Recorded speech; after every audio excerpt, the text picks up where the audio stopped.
16h18, grosse pression pour le PSG. Ce soir, le club parisien affronte le Barça en quart de finale aller de la Ligue des Champions.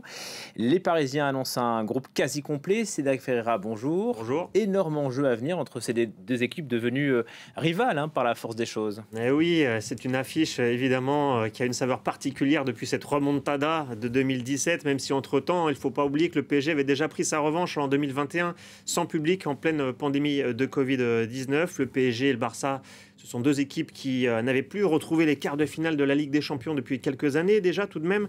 Du côté parisien, vous avez dit, le groupe est quasiment au complet. Et puis il y a toujours cette volonté d'aller chercher cette première Ligue des Champions de l'histoire du club. D'autant plus que la superstar Kylian Mbappé va quitter le club cet été probablement vers le Real Madrid. Oui. c'est plus vraiment une surprise. Même moi je officiel. le sais. Ouais. C'est pas encore officiel, mais vous voyez, même vous le savez. Donc c'est la dernière chance pour Kylian Mbappé de marquer l'histoire du club avant son départ.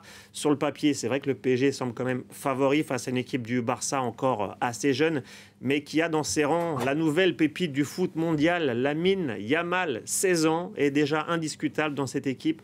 On va le surveiller de très près, ce nom, Lamine Yamal. Beaucoup le voient déjà comme le successeur de Lionel Messi. C'est vrai qu'il y avait déjà eu beaucoup de jeunes joueurs du Barça qui avaient hérité de ce poids très lourd, mais Lamine Yamal, lui, est très bien parti pour prendre la relève de Lionel Messi. Donc, et tout est réuni aussi pour assister à un beau spectacle entre deux équipes qui prônent le jeu offensif.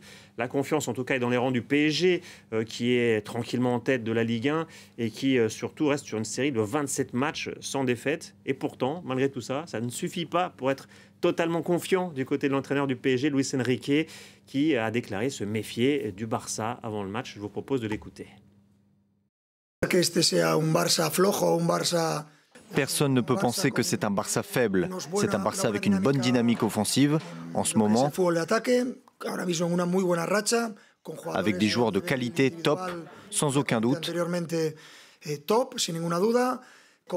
avec une expérience accumulée. C'est un club qui a gagné cette compétition plusieurs fois, 5 pour être exact.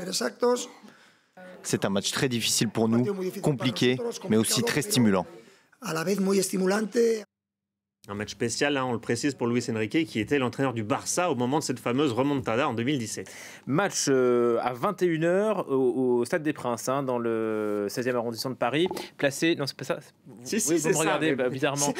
Parce que les spécialistes du foot vont dire c'est pas le Stade des Princes, c'est le Parc des Princes. Le Parc des Princes, oui. En tout cas, attention, sécurité renforcée après des menaces d'attentats.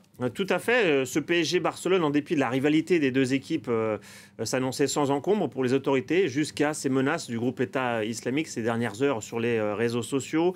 Un message qui a menacé directement les 4 stades où se déroulent les quarts de finale de la Ligue des Champions.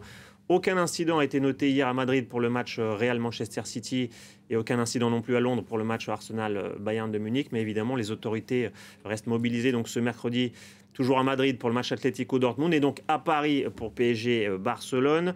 Les mesures de sécurité déjà prévues avec le plan Vigipirate ont été renforcées. Plus de stadiers, plus d'unités antiterroristes aussi vont être mobilisées à Paris. Le ministre de l'Intérieur, Gérald Darmanin, avait déjà évoqué ce dispositif hier mardi. Et ce mercredi, la porte-parole du gouvernement a annoncé qu'il n'y a pas de menace avérée, en tout cas, pour ce match entre le PSG et Barcelone. Que vous ferez vivre au Parc des Princes, pardon.